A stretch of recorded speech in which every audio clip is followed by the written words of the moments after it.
Sir आपको बहुत बहुत नमस्कार। आप सभी को भी जितने लोग जुड़े हैं हमारे साथ यूट्यूब में भी, यूट्यूब लाइव में और जूम लिंक हाँ नंबर देख आगे कोई लिंक खा ले। से आप सभी को बहुत बहुत नमस्कार। मोबाइल लेने आप लोग सभी आता का है। स्वागत है। आज हम सब डॉक्टर एस सिद्धार्थ, अपर मुख्य सचिव शिक्षा विभाग के साथ एक शिक्षा संवाद के तहत जुड़े हैं। हमने ये शिक्षा संवाद शुरू किया है जिसमें कुछ शिक्षा विभाग की जो प्राथमिकताएं हैं उस पर हम चर्चा करेंगे। कुछ कार्यक्रम जो संचालित किए जा रहे हैं हमारी शिक्षा के परिवेश को बेहतर बनाने के लिए, उसके संबंध में चर्चा करेंगे। हमारे लिए बहुत महत्वपूर्ण है और बहुत खुशी की बात भी है कि हमारे साथ डॉक्टर एस सिद्धार्थ, अपर मुख्य सचिव शिक्षा विभाग, जुड़े हुए हैं। मैं आपका स्वागत करता हूं सर। बिहार के मुख्यमंत्री के प्रधान सचिव और शिक्षा विभाग के अपर मुख्य सचिव डॉक्टर एस सिद्धार्थ 1991 बैच के भारतीय प्रशासनिक सेवा के अधिकारी हैं। आपने आईआईटी नई दिल्ली से सूचना प्रौद्योगिकी एवं में डॉक्टरेट की उपाधि प्राप्त की है। आपने आईआईटी दिल्ली से कंप्यूटर विज्ञान और इंजीनियरिंग में स्नातक किया है और आईआईएम अहमदाबाद से एमबीए किया है। आपकी अकादमिक उपलब्धि तो उत्कृष्ट रही ही है, साथ ही प्रशासनिक पद अधिकारी के रूप में आपके राज्य एवं देश के निर्माण में उत्कृष्ट सेवाएं भी दी। अपर मुख्य सचिव शिक्षा विभाग का कार्यभार ग्रहण करने के पूर्व आप बिहार सरकार के वित्त विभाग के अपर मुख्य सचिव के रूप में कार्य कर रहे थे। आपने पूर्व में बिहार सरकार के गृह विभाग, श्रम विभाग, उद्योग विभाग, सूचना एवं प्रौद्योगिकी विभाग के साथ साथ अन्य विभागों में भी अपने दायित्वों का बखूबी निर्वाह किया है। डॉक्टर सिद्धार्थ ने अपने 30 से अधिक वर्षों के लंबे कैरियर में मुजफ्फरपुर, भोजपुर, औरंगाबाद और लोहरदगा जिलों के जिला पदाधिकारी के रूप में कार्य किया है। ने भारत सरकार में भारी उद्योग मंत्रालय के निदेशक के रूप में भी उत्कृष्ट सेवाएं दी हैं। आप शहरी नियोजन एवं विकास अधिनियम 2014, बिहार शहरी नियोजन एवं विकास नियम 2014, बिहार भवन उपनियम 2014 का मसौदा तैयार करने के लिए जिम्मेदार थे। पटना मेट्रो के लिए डीपीआर तैयार करने और पटना महानगर क्षेत्र के लिए मास्टर प्लान तैयार करने की प्रक्रिया शुरू करने में आपकी बहुत महत्वपूर्ण भूमिका रही है सर। डॉक्टर सिद्धार्थ ही वे व्यक्ति हैं जिन्होंने बिहार औद्योगिक नीति 2016, बिहार निवेश अधिनियम 2016, बिहार निवेश नियम 2016 और बिहार स्टार्टअप नीति 2017 का मसौदा तैयार किया था। आप अन्य सभी विभागों में व्यापार सुगमता सुधारों का मार्गदर्शन करते रहे हैं, जो उद्योग स्थापित करने में संबंध में मंजूरी देने के लिए जिम्मेदार हैं। आप बियाडा के अध्यक्ष, बिहार खादी एवं ग्रामोद्योग आयोग के अध्यक्ष और बिहार फाउंडेशन के सीईओ कर दिया है। डॉक्टर सिद्धार्थ वाणिज्य, औद्योगिक निवेश और ई गवर्नेंस के क्षेत्रों में भी विशेषज्ञ माने जाते हैं। आप एक बेहतर वाइल्ड लाइफ फोटोग्राफर भी हैं। आपको बैडमिंटन खेलना सर बहुत पसंद है और आपने बिहार में हस्तशिल्प पर एक पुस्तक भी संपादित की है। आज हम डॉक्टर सिद्धार्थ से शिक्षा विभाग में आपकी प्राथमिकताओं के संबंध में बात करें। बहुत बहुत धन्यवाद सर। हम जानते हैं कि छात्रों का सीखना कितना महत्वपूर्ण है। राष्ट्रीय उपलब्धि सर्वेक्षण एवं राज्य में कराए गए उपलब्धि सर्वेक्षण अभी भी छात्रों की बेहतर स्थिति नहीं बताते हैं। सरकार ने हाल में छात्रों के अधिगम प्रतिफल बढ़ाने के कई प्रयास किए हैं सर। हमने कई निर्देश भी दिए हैं जिलों को भी और संबंधित जिला शिक्षा पदाधिकारियों को भी। तो सर इन छात्रों के सीखने के परिणाम में सुधार के लिए सर विभाग के द्वारा क्या कदम उठाए जा रहे हैं, कुछ शिक्षा विभाग और शिक्षा क्षेत्र में राज्य के विकास में जो प्राथमिकता इसकी है, ये इससे अनुमान लगाया जा सकता है कि राज्य का जो बजट है उसका अनुमानित 20% राज्य सरकार खर्च करती है। तो 2,65,000 अगर बजट होगा तो 20% राशि जो है राज्य सरकार शिक्षा में खर्च। इसलिए जो शिक्षा है ये सबसे महत्वपूर्ण विषय है राज्य सरकार के एजेंडा। इसलिए उतना ही मेहनत और उतना ही लगन से हमारे जो शिक्षक हैं और सभी लोग इसमें अपना देखते हैं। जो शिक्षा का स्तर है सुधारने के दो तीन This meeting परिणाम is है जो being recorded. सबसे पहला है इंफ्रास्ट्रक्चर। इंफ्रास्ट्रक्चर में सभी जितने भी क्लासेस हैं, हर क्लास का कमरा हो, हर स्कूल में टॉयलेट हो, किचन हो, अपने कार्यालय हो, लेबोरेटरी हो, या आईटी के जो कंप्यूटर सेंटर हो, इस पर काम चल रहा है। और इस संबंध में हम लोगों का टारगेट है कि अगला मार्च या जून तक इसको सभी को कंप्लीट कर लिया जाए। हम लोगों ने सर्वे करा लिया है और हमारी कोशिश है कि कम से कम इंफ्रास्ट्रक्चर के मायने में ये सभी पूर्ण हो जाए। मैं कल जमुई गया था, समरथला के बगल में गांव है सतपुर, तो मैंने कहा देखा कि 2 कमरों में 12 क्लासेस। मैंने बहुत ही स्पष्ट निर्देश दिया है कि हर क्लास का, हर सेक्शन का अलग कमरा होगा। नहीं तो ये युद्ध स्तर पर हम लोग विभिन्न विभागों से यह कार्य कर रहे हैं और जिला पदाधिकारी को भी इसका मॉनिटरिंग का दायित्व दिया गया। दूसरा है शिक्षकों की उपस्थिति और शिक्षकों की संख्या। हम लोगों ने बड़ी संख्या में शिक्षकों की बहाली की है और उपस्थिति के लिए हम लोगों ने बायोमेट्रिक अटेंडेंस की व्यवस्था भी की। और मैं बड़ी खुशी है कि जब भी मैं जाता हूँ, बहुत दूर दराज बहुत रिमोट लोकेशंस में जाता हूँ, तो देखता हूँ कि शिक्षकों की उपस्थिति बिल्कुल 100% रहती है। मैं बिना सूचना के ही जाता हूँ, लेकिन फिर भी मैं गर्व से कह सकता हूँ कि हमारे शिक्षक हैं समय पे आते हैं, समय पे जाते हैं। कुछ जरूर ब्लैक शिप हैं जो हाजिरी ला के भाग जाते हैं, बट वो बड़ी कम संख्या में है। मैं नहीं सोचता हूँ कि इसको कोई जनरलाइज किया जा सकता, लेकिन सभी लोग उपस्थित रहते हैं। तो ये एक बहुत ही उपस्थिति है और अच्छे पढ़े लिखे यंग जो टीचर्स हैं बीपीएससी से जो पास आउट है और बहुत ही अभी रिसेंटली कॉलेजेस से भी आए हैं। तो यंग टीचर्स बहुत लगन से और बहुत ही मेहनत से पढ़ाते हैं और बाकी पुराने टीचर्स भी बहुत लगन आता है। तो टीचर्स की व्यवस्था ऑलमोस्ट हम लोगों ने एक इंफ्रास्ट्रक्चर है जो पूरा किया है। तीसरा है बच्चों की उपस्थिति और बच्चों में का जो गुणवत्ता शिक्षा, ये अभी भी चिंता का विषय। मैं संतुष्ट नहीं हूँ जिस तरह से बच्चे स्कूल आते हैं, स्कूल में पढ़ाई होती है, अभी भी बहुत आगे, बहुत खतरनाक बात है। जब बच्चों की उपस्थिति देखते हैं तो छोटे क्लासेस में फिर भी अच्छी उपस्थिति है, लेकिन बड़े क्लासेस में देखते हैं कि ट्यूशन में लोग अभी भी समय पे स्कूल नहीं आना, यह भी शिकायत अभी देखी है। यूनिफॉर्म में नहीं आना, अपना नोटबुक नहीं लेकर आना, जिस विषय की पढ़ाई हो रही है उस विषय का नोटबुक नहीं लेकर आना, होमवर्क नहीं करना, क्लासरूम नहीं करना। तो ये तमाम शिकायतें अभी भी मैं देखता हूँ और मेरे निरीक्षण के दौरान भी ये सब अभी हम लोग का जो फेस ऑफ रिफॉर्म्स है,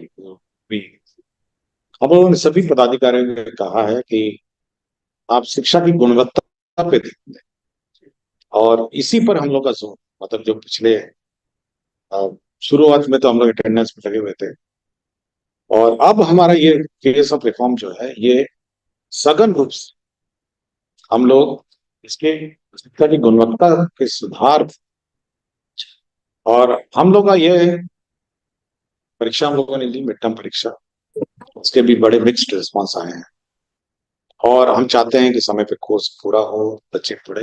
और ये मेन अब फोकस रह गया। सोचो 3 आयाम है, इंफ्रास्ट्रक्चर है, टीचर है और तीसरा जो गुणवत्तापूर्ण शिक्षा है। अब 3rd फेज पर हम बहुत बहुत शुक्रिया सर। और बिल्कुल ये चीजें दिख भी रही हैं कि विद्यालयों में परिवर्तन दिख रहा है। तो आपके जो विद्यालयों का भ्रमण किया है सर, वो तो सभी ने देखा है और सभी इससे प्रभावित भी है। सर, हम बात करते हैं राष्ट्रीय शिक्षा नीति 2020 ने विभिन्न अध्ययन एवं अवलोकन के आधार पर यह उल्लेख किया है कि अभी भी भारत में बच्चों की बुनियादी साक्षरता और संख्या ज्ञान के कौशल अच्छे नहीं है। खासतौर से कक्षा 1, 2, 3 में जो बच्चे हैं उनके, और संभवतः इसी कारण से बच्चों के शिक्षा के प्रति जो लगाव है वो थोड़ा कम होता है सर, और धीरे धीरे वो उनका ठहराव कम होता है, बच्चे विद्यालय छोड़ जाते हैं। और इसी को एड्रेस करने के लिए उन्होंने, भारत सरकार ने एक मिशन निपुण भारत शुरू किया सर 2021 में, 5 जुलाई 2021 को बिहार में भी सर विभाग के द्वारा भी मिशन निपुण बिहार शुरू किया जा रहा है, जिसमें फिल्म के जो कौशल है उसको बढ़ाने के लिए बात की जा रही है, और ये लक्ष्य है कि 2026-27 तक इन लक्ष्यों को पूरा किया जाए। तो सर 2026-27 तक लक्ष्य को पूरा करने के लिए मिशन निपुण बिहार के तहत जो विभाग की प्राथमिकताएं हैं, कैसे किया जा सकता है, उस पर प्रकाश डालेंगे सर। देखिए, शुरुआत में जब ये बच्चों को रिटेंशन की बात थी, class 1 to 3, mid day meal एक बहुत महत्वपूर्ण, और यह धारणा थी कि मिड डे मील से बच्चे आएंगे, समय पे पढ़ेंगे, तो वहाँ न्यूट्रिशन का भी इशू था जो रिजॉल्व हो जाता, और दूसरा अटेंडेंस भी जरूर हुआ। ऐसा नहीं है कि मिड डे मील एक बहुत महत्वपूर्ण रास्ता जिससे न्यूट्रिशन भी इम्प्रूव हुआ, और साथ ही उसके बाद यह हुआ जो नेशनल न्यू एजुकेशन पॉलिसी है कि इस टीचिंग लर्निंग मेथोडोलॉजी में परिवर्तन आए और कोर्सेज अट्रैक्टिव किए जाए, और जो FLM किट्स हैं वो उपलब्ध कराए जाए, और पूरा करिकुलम चेंज ऐसा किया जाए कि बच्चे इससे इन्फ्लुएंस्ड हों और बच्चे इससे, देखिए जब तक बच्चा इंटरेस्टेड नहीं रहेगा, अट्रैक्टेड नहीं रहेगा, स्कूल में उसका अटेंडेंस उतना ही प्रभावित होगा, और उसको लगेगा कि एक सेंटर ऑफ लर्निंग है, सेंटर ऑफ एक्टिविटी है, और सेंटर, इस सब बच्चे, उनकी अटेंडेंस भी इंप्रूव होगी और प्रॉपर। तो ये एक महत्वपूर्ण एक विषय है जो उस पर काम किया जा रहा है, बिहार में भी पिछले हिसाब से काम किया जा रहा है। तीसरा ये है कि जो न्यू एजुकेशन पॉलिसी है वो स्किल ट्रेनिंग में बहुत ध्यान देता है, स्किल ट्रेनिंग ऑफ चिल्ड्रन, और यह विभाग का ये मत है कि हर बच्चे को, जो बड़े बच्चे हैं उनको स्किल ट्रेनिंग सिखाई जाए अपने करिकुलम के अतिरिक्त, और इस पर विभाग काम करे। सर बहुत बहुत शुक्रिया सर। बिल्कुल सही है कि जो छोटे बच्चे हैं, अगर उनके क्लासरूम ट्रांजैक्शन में स्थिति सुधरेगी तो बच्चे रुकेंगे भी, बच्चे सीखेंगे भी। और ये सर अभी पूरे देश में ही ये बात की जा रही है कि बिहार शायद संभवतः पहला राज्य है जहां पर इतनी बड़ी संख्याओं में एक साथ शिक्षकों की नियुक्ति की गई थी, और 2 लाख से अधिक शिक्षकों की नियुक्ति हुई थी सर ये। और साथ में सबसे अच्छी बात हुई कि इन शिक्षकों के प्रशिक्षण पर बहुत बड़ा इन्वेस्टमेंट भी हुआ, वो कैसे विद्यालय में क्या अनुकूल हो सके इस पर भी फिर ध्यान दिया गया है SCRT के द्वारा भी। और तो सर इसमें किस तरीके से वो शिक्षक बेहतर ढंग से कर सके, अगर उस संबंध में, क्योंकि सर हाल में ही तेलंगाना से कुछ लोगों ने पूछा कि कैसी इतनी बड़ी संख्या में शिक्षकों का प्रशिक्षण आयोजित किया जाए या किया गया है, उसके संबंध में वो भी जानना चाहते हैं। तो ये चीजें कैसे? प्रशिक्षण एक लगातार प्रक्रिया, ऐसा नहीं कि एक बार हमने प्रशिक्षण कर दिया और उसके बाद हम छोड़ देंगे। हम लोग हर साल एक कंपलसरी स्लॉट है सप्ताह भर का, जो हर टीचर को ट्रेनिंग लेते हैं, और इसमें 2-3 क्राइटेरिया हम लोगों ने रखा है। पहला है कि जो रेगुलर ट्रेनिंग मॉड्यूल है वो तो अपना चलेगा, और साथ ही साथ हम लोग ये भी आइडेंटिफाई करेंगे जिन टीचर्स को और अतिरिक्त प्रशिक्षण की आवश्यकता है, यह उनके स्कूल में जो कार्यकलाप हैं, उनके स्टूडेंट के जो आउटपुट्स हैं, स्टूडेंट के एग्जामिनेशन के आउटपुट हैं, क्लासरूम टीचिंग का मेथोडोलॉजी है, इसके आधार पर हम लोग टीचर्स का ट्रेनिंग नीड्स आइडेंटिफाई करेंगे, इस प्रकार का ट्रेनिंग दिया जाए, किस प्रकार की ट्रेनिंग की आवश्यकता है। तो ये हम लोग एक आइडेंटिफाई करेंगे, और ये इस आधार पर हम लोग उनका करिकुलम डिजाइन करेंगे, और हर साल, इस साल का तो ट्रेनिंग जो हो गया, लेकिन अगला साल फिर हम लोग ट्रेनिंग करेंगे। एवरी ईयर हर टीचर को ट्रेनिंग लेना पड़ेगा, और अपने जिले में ट्रेनिंग पड़ेगा। अभी तो दूर दूर तो ट्रेनिंग नहीं आया, लेकिन हम लोग उन्हीं के ट्रेनिंग जो नीड्स है वो उसी ट्रेनिंग नीड्स और उनका ट्रेनिंग उसी जिले में रखेंगे और सुनिश्चित करेंगे कि हर साल की ट्रेनिंग। बहुत सही है सर। सही है कि आपने आपकी तरफ से निर्देश भी गया था कि साल में 2 बार एक निश्चित अवधि के लिए भी जिला तैयार रहे कि वो अपने शिक्षकों को किस तरीके से प्रशिक्षित कराता है या प्रशिक्षण व्यवस्था करता है। ये बहुत ही बेहतर है और इससे शिक्षक भी काफी मोटिवेटेड होते हैं और बच्चों के लिए भी फायदा रहता है। एक सर बहुत महत्वपूर्ण मुद्दा है जो दूसरे राज्यों के लिए भी देखने की बात है, वो है डिजिटलाइजेशन।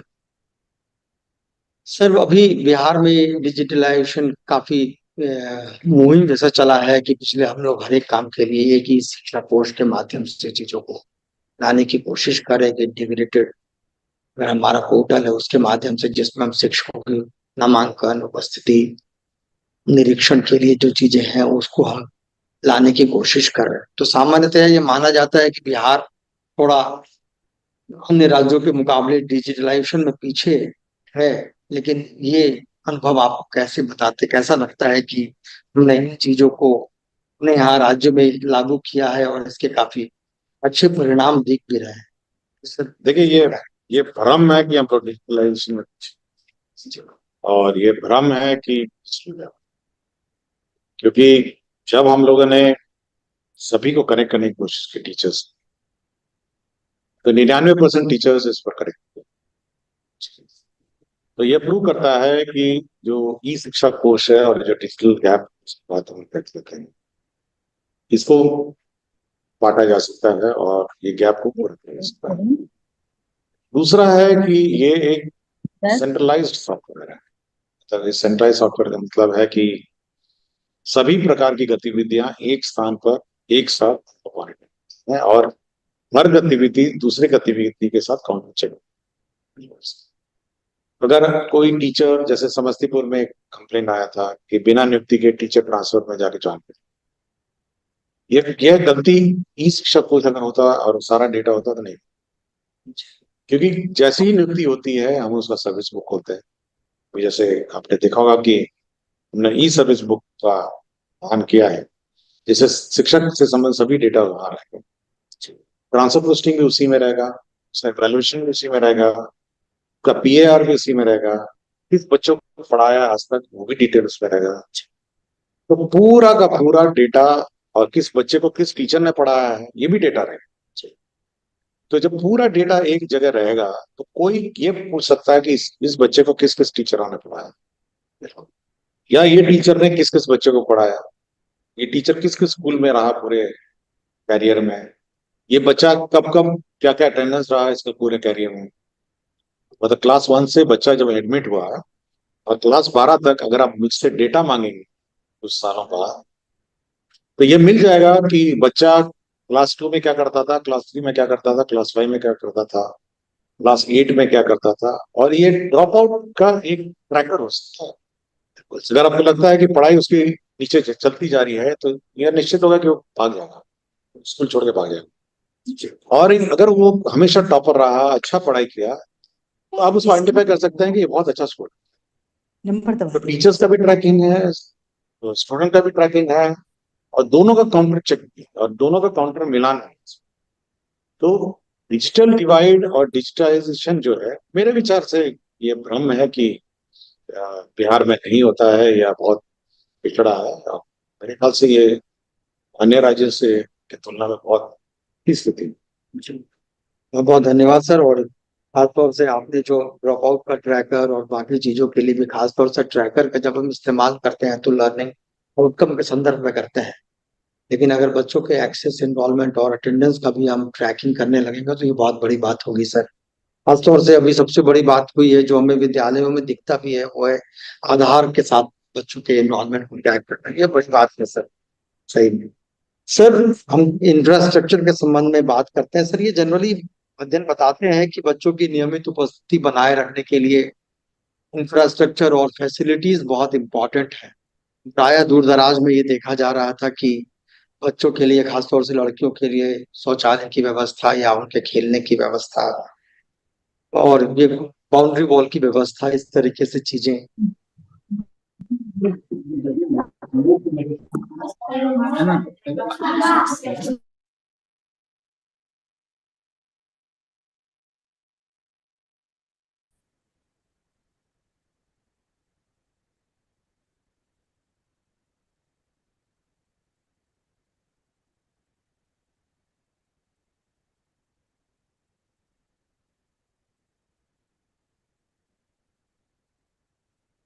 सर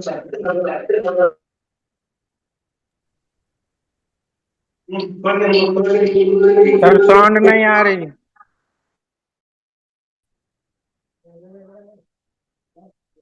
ये हम बात कर रहे थे सर इंफ्रास्ट्रक्चर के लिए और फैसिलिटीज के लिए, बच्चों की फैसिलिटीज के लिए।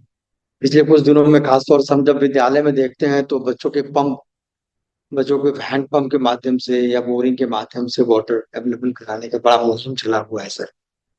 तो किस तरीके से हम बच्चों के लिए अपर्याप्त कक्षाओं, स्वच्छता और स्वास्थ्य जैसी सुविधाओं की कमी, शिक्षण सामग्री जैसे बुनियादी ढांचों को कैसे विभाग संबोधित कर रहा है, इसके संबंध में सर। देखिए, हम लोगों ने डीएम को ये अध्यक्षता बनाया है और हम लोगों ने कहा है कि सभी जितना गैप से पहले आइडेंटिफाई करें और युद्ध स्तर पर ये काम चल रहा है।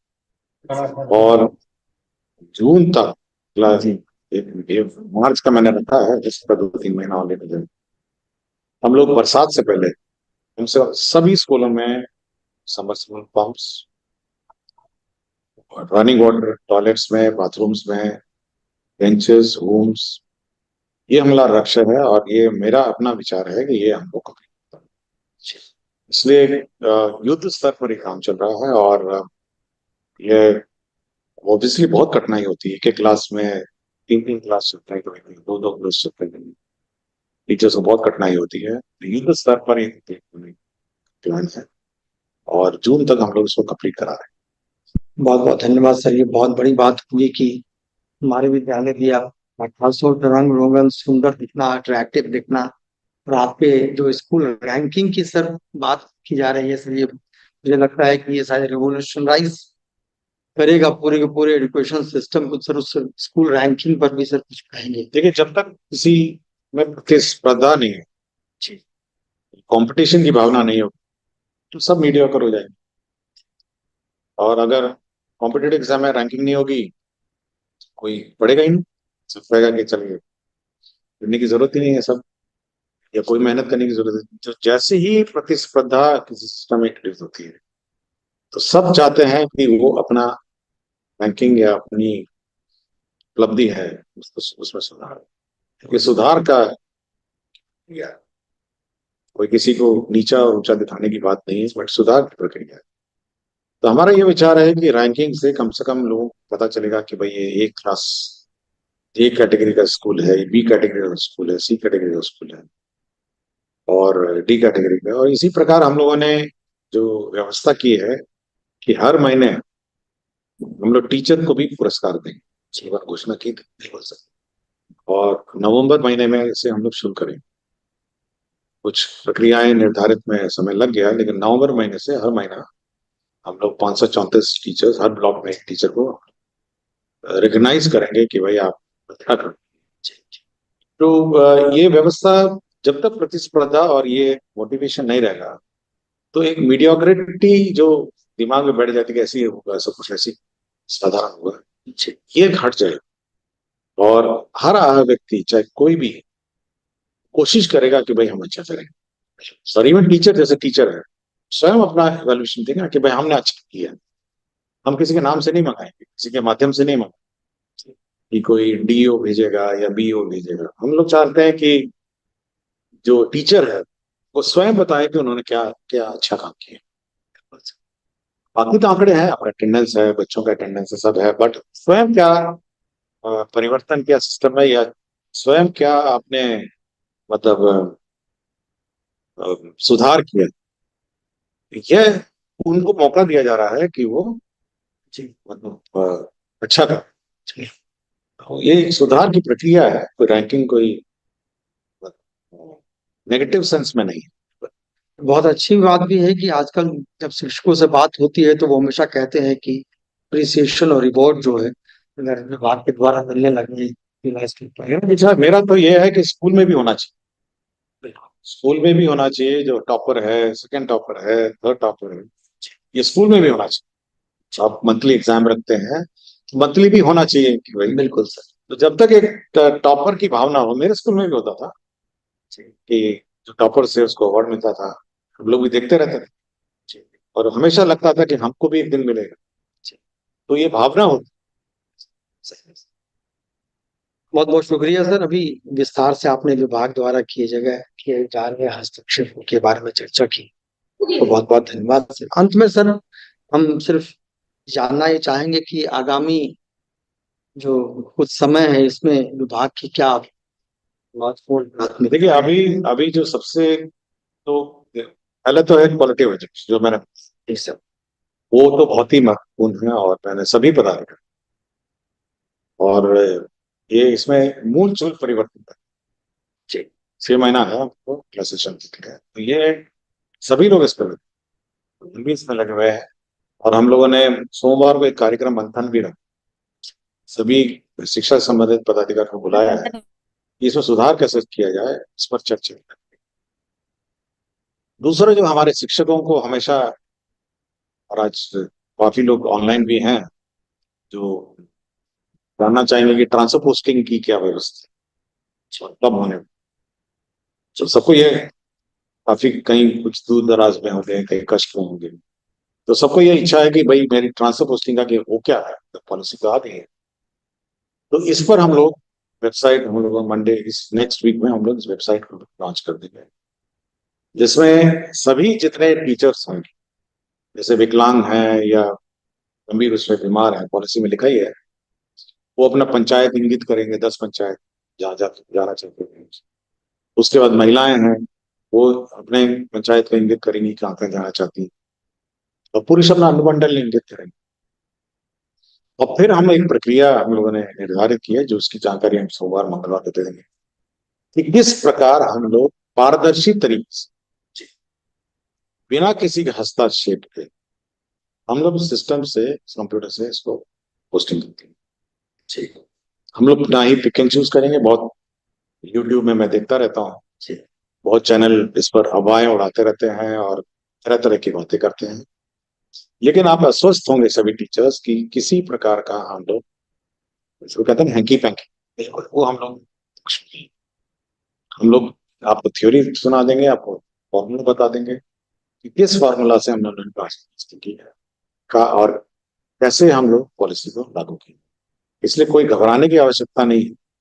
और हम इस कैलेंडर ईयर में दिसंबर से, इससे पहले सभी को अपने अपने स्थानों पर पहुंचा देंगे। विंटर वेकेशन जब शुरू होगा, सब लोग अपना योगदान दाएं करेंगे, और स्कूल खुलेगा विंटर वेकेशन, वो नए स्कूल है वो साफ दिखेंगे, क्योंकि उस समय है कि वो अपना लगेज मूव करेंगे, कुछ अपना घर मूव करेंगे, कुछ सामान मूव करेंगे, तो डिस्टर्बेंस पढ़ाई में ना हो। इसलिए हम लोगों ने रखा है कि विंटर में जिसको भी अपना घर चेंज करना हो, जो करना हो उसमें करें, और जैसे ही स्कूल विंटर वेकेशन के बाद जब शुरू होगा, तो नए स्कूल में योगदान देंगे। तो इसलिए यूट्यूब में ऑनलाइन जो हमारे श्रोता हैं, हमारे जो सुनने वाले हैं, वो सबसे ज्यादा उत्सुकता इसी कि हमारा ट्रांसफर पोस्टिंग बिल्कुल से। बहुत बहुत शुक्रिया सर। और आपको, आपने विभाग के प्राथमिकताओं के संबंध में बात की, कार्यक्रम के संबंध में बात की। ये संभवतः ये पहली बार है कि इतने ज्यादा राजनीतिक लोग भी इस संवाद को सुन रहे हैं सर। आपको बहुत शुक्रिया। और आप सभी को भी जो हमारे इस कार्यक्रम को देख रहे हैं, सुन रहे हैं और विभाग की प्राथमिकताओं से अवगत हो रहे हैं, सभी को बहुत और मैं ये भी मैं जानकारी देना चाहता हूँ कि हम हर शनिवार जो भी जवाब के चैनलों में आएंगे, क्वेश्चंस आएंगे, हर शनिवार को हम लोग न्यूज देंगे, और हर बार शनिवार को 12 बजे वो लोग एससीईआरटी, हमारे विभागीय जो यूट्यूब चैनल है, जी वीडियो चैनल है, उसमें हम लोग जवाब देंगे। और जो भी प्रश्न, जो भी ईमेल्स आएंगे, जो भी हम लोग के क्षेत्र से भी लोग पूछते रहते हैं, और सभी का हम लोग अपना विभाग का जो स्टैंड है वो हम लोग बहुत बहुत धन्यवाद सर। और ये बहुत अच्छा भी है सभी के लिए कि सभी अपना प्रश्न भेज सकते हैं। कुछ प्रश्नों को हम लोग थोड़ा फिल्टर करके और सर के जवाब के साथ आप सभी के बिल्कुल भगवान जी, साथ दोबारा हर एक शनिवार को हम लोग जुड़ेंगे भी। और अगर आपके संदेह और जिन चीजों की हमें चीजें जाननी है उन चीजों से हम अवगत हो सके। बहुत बहुत शुक्रिया सर।